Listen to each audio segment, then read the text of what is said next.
প্রিয় বন্ধুরা, এখন আমি পবিত্র কুরআনের একটি সূরার অর্থ মানে একটা কয়েকটি আয়াতের অর্থ আমি বলবো। সূরা আল মুমিনুন ১১৮ নম্বর আয়াত।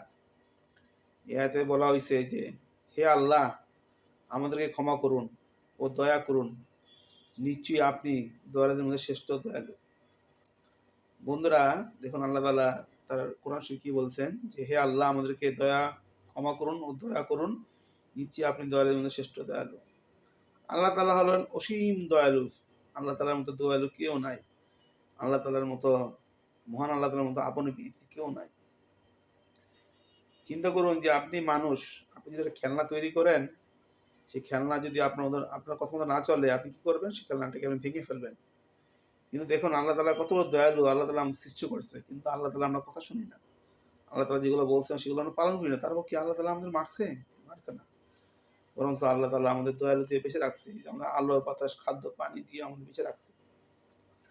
তো এই সূরা আল মুমিনুন ১১৮ নম্বর আয়াতে আল্লাহ বলছেন যে, হে আল্লাহ, আমাদেরকে ক্ষমা করুন ও দয়া করুন, নিশ্চয়ই আপনি দয়ালুদের মধ্যে শ্রেষ্ঠ দয়ালু। যাক বন্ধুরা, ভিডিওটি ভালো লাগলে লাইক শেয়ার করুন। সকলকে ধন্যবাদ এবং নেক্সট বা পরবর্তী ভিডিও দেখার জন্য আমন্ত্রণ জানালাম। সকলকে আমার সালাম। আসসালামু আলাইকুম।